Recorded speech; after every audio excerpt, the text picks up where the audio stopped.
Olá, pessoal! Vamos então dar início aos nossos vídeos sobre o conteúdo do nosso curso.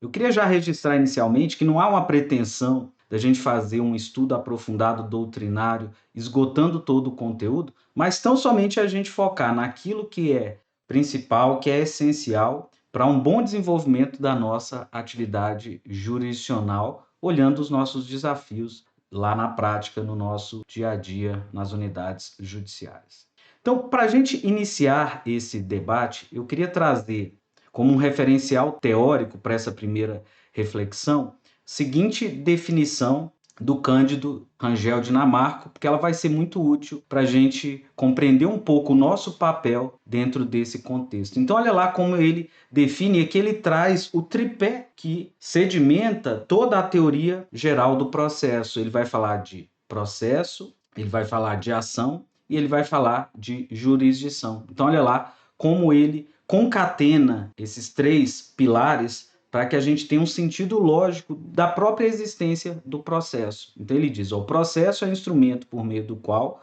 o Estado exerce a jurisdição, o autor exerce o direito de ação e o réu exerce o direito de defesa.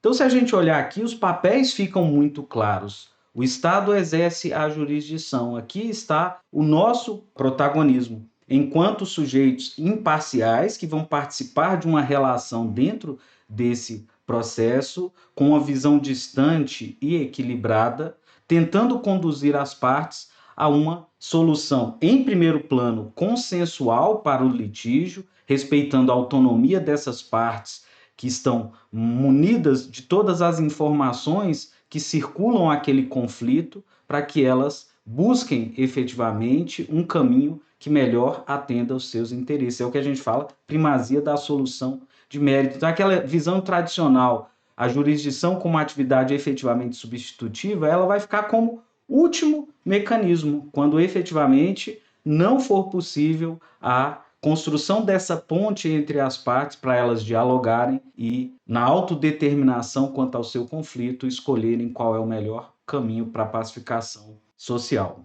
Então, a atuação jurisdicional ela envolve um poder que o Estado nos confere, enquanto um poder vinculado a essa atuação jurisdicional decorrente do mandamento constitucional.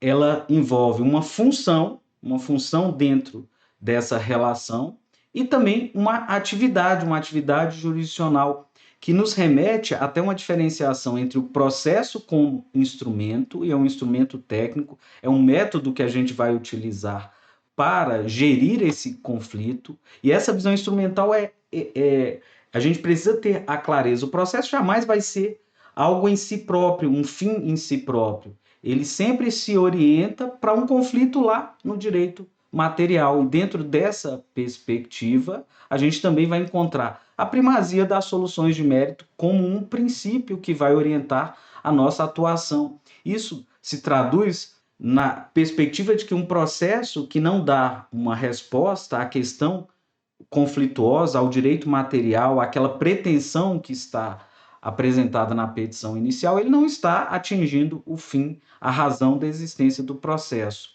Então, ele é só um caminho, um método, um instrumento para que a gente chegue lá.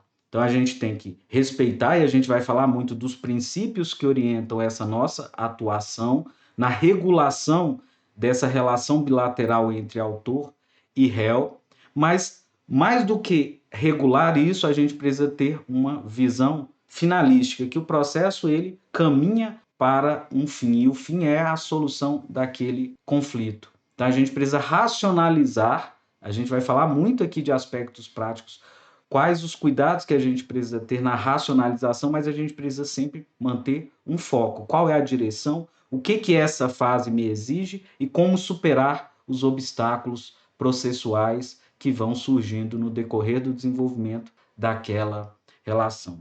Na perspectiva das partes, é importante a gente entender que a ação é o exercício de um direito constitucionalmente a ela assegurado. Então, ela tem o direito a acesso à justiça e à inafastabilidade do controle jurisdicional. O Estado como o último recurso que ela vai buscar através do Poder Judiciário, justamente quando esses conflitos na seara da sociedade não são resolvidos de maneira adequada por posições muitas vezes antagônicas. Isso já nos remete, se o exercício do direito de ação, ele traz um conflito, que é essa lide, conflito intersubjetivo de interesses, que está qualificado por uma pretensão de uma parte resistida pela outra, a gente precisa entender, compreender um pouco esse papel de quem litiga, que é um papel também desgastante. Então, a gente jamais acirrar um conflito que já é natural e pré-existente. A gente está ali justamente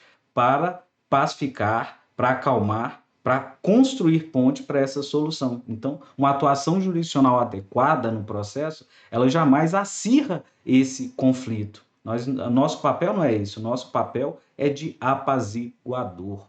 Então, a gente falou aí, processo, jurisdição e ação. Quando a gente olha esses três elementos, eles estão intimamente conectados e esse processo, essa relação vai se desenvolver através de um passo a passo. E aí chega no ponto do nosso conteúdo, que é o que a gente chama de procedimento ou rito.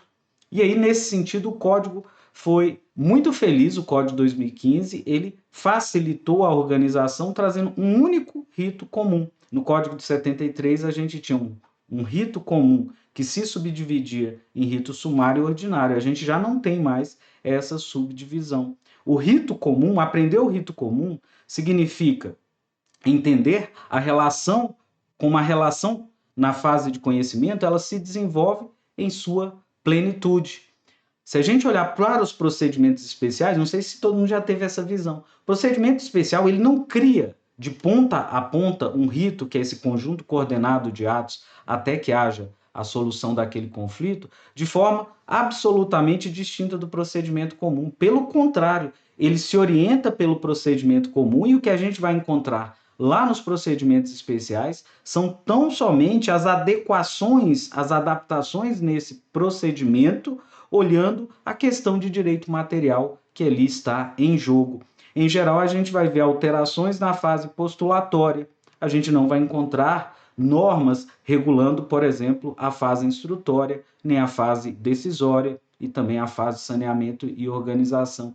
Então, lá no silêncio dos ritos especiais, a gente vai aplicar de maneira a complementar o desenvolvimento daquela relação processual tudo o que a gente vai estudar no procedimento comum. Então, procedimento comum, quando a gente fala da tutela de conhecimento, é a chave para que a gente tenha uma jurisdição efetiva, para que a gente tenha domínio e segurança naquilo que o código nos orienta, no modo de agir para o desenvolvimento dessa relação processual. Dando sequência aqui, eu queria conversar com vocês sobre a organização do código. Não sei se todo mundo já parou e olhou como esse CPC ele se organizou. Então, diferentemente do código de 73, ele teve um cuidado metodológico de se dividir em duas partes, uma parte geral e uma parte especial. Se a gente olhar aqui a parte geral, ela está colocada topograficamente antes da parte especial por uma razão até meio óbvia, tendo em vista que os 6 livros da parte geral, eles disciplinam os institutos do direito processual que serão aplicados indistintamente na parte especial. Então, a parte especial é uma parte dedicada, no livro 1 e no livro 2, ao desenvolvimento dos ritos processuais, ou seja, esse passo a passo em que a gente vai aplicar os institutos no desenvolvimento de uma relação até que haja a solução. Então, quando a gente encontra, por exemplo, no livro 5 aqui, tutelas provisórias, a gente vai entender, compreender pela organização do código que a gente poderá aplicar tutelas provisórias muito comumente no livro 1, que trata do processo de conhecimento, mas há tutelas, medidas provisórias, principalmente aquelas de natureza cautelar, que também serão aplicadas no cumprimento de sentença e no processo de execução. E aí agora, fazendo um recorte no conteúdo, a gente vai entender que a nossa atuação está aqui no livro 1 do processo de conhecimento. Então, a nossa trajetória de estudo é o passo a passo do desenvolvimento do procedimento comum, que é o que regula o processo de conhecimento. Se a gente olhar o escopo, a finalidade do processo de conhecimento, a gente vai entender que ele busca o quê? Superar uma divergência, uma crise quanto à própria relação de direito material entre aquelas partes. Então, é uma crise na definição do direito. Então, qual é o nosso papel ao final? Ou orientar as partes por métodos autocompositivos a elas regularem aquela situação de uma forma que equilibre e seja de consenso entre elas, ou não sendo possível, nós iremos enunciar um comando nessa atividade substitutiva que irá vincular as partes. Então, a força obrigatória dessa prestação jurisdicional vincula as partes a se comportarem daquela maneira, caso não haja recurso e aquela decisão ela se torne definitiva. Dando sequência aqui, a gente precisa também entender o Código de 2015, ele introduz de uma maneira bastante evidenciada o que a gente chama de um modelo constitucional do direito processual civil. É o que muitos têm chamado de neoprocessualismo. Isso significa o quê? Que a fonte primária para o estudo do processo está lá na Constituição. Então, a força normativa da Constituição, ela nos remete ao desenvolvimento de um processo numa visão constitucional. Então, lá, vários direitos e garantias no desenvolvimento dessa relação processual deverão por nós ser respeitados. O cuidado do legislador foi tamanho que ele inaugura, inclusive, o Código, reafirmando princípios constitucionais que orientam a atuação do magistrado. Então, o cuidado que a gente precisa ter com princípios como contraditório, numa visão moderna de um contraditório muito mais do que formal, que é aquele direito à informação e à reação, como um contraditório substancial, que além do direito da parte de ser informada e de reagir, o poder que ela terá de influenciar num modelo de processo cooperativo, em que todos cooperam, trazem a sua colaboração para a construção de uma solução. Então está ultrapassada aquela ideia do juiz que se afasta do debate no processo como o senhor da verdade. Na realidade, essa construção ela é feita num modelo dialogado. Isso é importante para a gente se reconhecer dentro desse papel. Um papel que exige o juiz, exige do juiz o dever, nesse modelo de cooperação, de prevenir as partes sobre consequências. Então, exemplo, quando se determina uma emenda inicial, o cuidado que a gente deve ter de advertir a parte, de esclarecer a parte sobre o que ela precisa emendar e qual é a consequência ou efeito de uma emenda inadequada ou do não cumprimento daquela decisão. Isso significa que decisões, despachos de emenda, como, por exemplo, emende-se a inicial quanto à causa de pedir, eles se mostram incompletos porque eles não esclarecem dentro da causa de pedir aquilo que necessita efetivamente de uma emenda. Então, esse modelo constitucional ele vai transformando a nossa atuação, evitando a extinção de processos sem resolução de mérito, tendo em vista que o juiz vai colaborar dentro desse sistema, evitando que medidas dessa natureza aconteçam ordinariamente. Óbvio que extraordinariamente a gente vai se deparar com obstáculos processuais que vão impedir uma efetiva solução meritória, algumas vezes porque isso já foi resolvido, ou em outras porque, diante dos vícios que esse processo já apresentou, não há como corrigi-los, são vícios de natureza insanável ou vícios que a gente chama peremptórios, mas a gente tem o compromisso na nossa atuação de buscar sempre que possível sanar esses vícios para que o juiz resolva aquela pretensão de direito material que está lá revelada nos pedidos.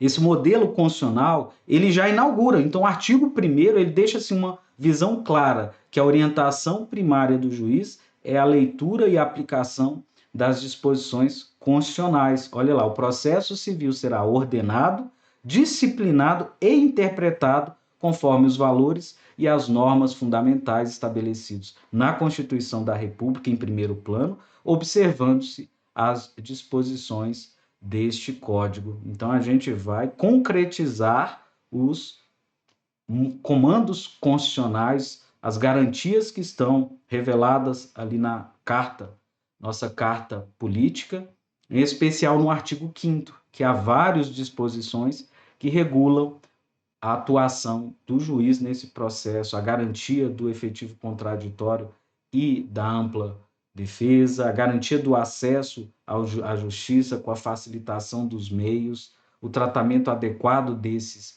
conflitos, a duração razoável de um processo, que não pode ser confundido com um processo que precisa se resolver rápido, mas que ele não leve mais tempo do que aquele necessário para o desenvolvimento daquela relação processual, evitando o juiz coordenando a marcha desse processo para que seja sempre uma marcha para frente. E agora a gente olhando um pouquinho mais sobre o nosso tema, que é o procedimento comum, eu faço a abordagem inicial revelando as 4 fases que envolvem a nossa atuação. Não sei se todo mundo já teve, se você já teve essa percepção lógica. Então, assim, é um modelo aqui que diz qual é o passo a passo nesse procedimento para que a gente alcance esse fim, que é uma decisão, uma solução da questão em debate. Então, a gente vai encontrar a inauguração por uma fase que a gente chama fase postulatória, em que o juiz ele vai coordenar a marcha desse processo no sentido de oportunizar as partes que esgotem com todas as suas argumentações para uma compreensão completa de todas as peculiaridades que envolvem aquele conflito. Então, ali se encerra um diálogo entre as partes, com uma tese na petição inicial e uma antítese na resposta do réu por meio da contestação, e também um contraditório efetivo que se completa, inclusive, numa réplica apresentada pela parte autora sobre aquelas inovações que surgiram na contestação. E só após esgotar essa fase postulatória, o juiz vai conhecer o processo com todas essas peculiaridades e avançar para a solução. Mas para avançar para a solução de mérito, a gente vai se deparar com a segunda fase, chamada fase de saneamento e organização do processo, que eu digo, é uma luz olhando o que aconteceu na fase postulatória, na relação processual e sanando vícios, se forem possíveis de ser sanados, resolvendo todas as questões processuais que poderiam impedir a uma análise da pretensão revelada nos pedidos lá na petição inicial ou uma eventual reconvenção. Então, um olhar para trás, resolvendo todas as questões processuais, e um olhar para frente, organizando o processo para o ingresso na fase instrutória. Se lá na fase postulatória todos já revelaram aquilo que pretendiam manifestar, se esgotavam, e a eventualidade, o princípio da eventualidade vem justamente nesse sentido, a marcha do processo para frente, então naquelas peças se esgota a manifestação das partes, o juiz vai ali definir quais são os pontos controvertidos, quais são os fatos que ainda parecem, mostram, revelam-se no processo como controvertidos, para sobre esses fatos delimitados a gente avançar para a fase instrutória com a realização das provas, e o juiz vai definir quais os meios de prova que ele entende adequados para que as partes possam se desincumbir de um ônus, que é o ônus de provar os fatos que por ela foram revelados lá na fase postulatória. A parte autora os fatos constitutivos do seu direito, como regra, e o réu aos fatos impeditivos, modificativos ou extintivos desse direito pretendido pela parte autora. E aí a gente completa esse contraditório e a ampla defesa. O contraditório muito claro na fase postulatória e a ampla defesa se revelando na fase instrutória. E aí a gente diz, o processo está maduro para uma solução definitiva, uma análise aprofundada pelo juiz na fase decisória, que em regra vai se revelar por meio de um pronunciamento judicial, uma sentença. Embora a gente vá ver, vai estudar que algumas soluções definitivas poderão ser produzidas também, eventualmente por meio de decisões interlocutórias. Aqui é só uma visão introdutória do procedimento comum. Como metodologia para uma organização mental adequada desse conteúdo, eu também desenvolvi esse mapa mental, esse modelo mental para a gente ir debatendo o passo a passo dele. Então, o curso vai focar exatamente nos desafios nesse passo a passo, no nosso dia a dia, o que a gente precisa se atentar A gente vai fazer alguns exercícios sobre esses conteúdos para a gente assimilar e poder efetivamente aplicar todo esse conhecimento, resolvendo as questões que nos são desafiadas no trabalho rotineiro. Então, veja, eu desenhei esse modelo mental, só fazer uma explicação rápida. Vocês veem que ele tem degradês de azul que revelam aquelas 4 fases. Então, no azul mais claro, aqui a gente vai encontrar o desenvolvimento da fase postulatória. Nesse azul aqui que eu estou circulando, a fase de saneamento e organização. Aqui nesse azul que agora também já se revela um pouco mais escuro, a fase instrutória. Claro que aqui não esgotando todos os meios de prova, mas eu vou focar no curso para a gente falar daqueles que são mais comuns e que exigem mais atenção nossa. E por fim, a fase decisória por meio de sentenças. E a gente vai ver que nem sempre todas as fases vão ser desenvolvidas, ó, surge aqui a possibilidade da fase decisória logo na análise da petição inicial. Mas tudo isso agora vão ser desdobramentos nos nossos próximos blocos. Esse aqui era para a gente fazer essa visão introdutória do nosso curso e vamos lá, todo mundo animado, anotando aí as dúvidas que vão surgindo para que a gente possa efetivamente depois enriquecer os nossos debates no nosso encontro síncrono. Então, a gente faz uma pausa nesse bloco por aqui.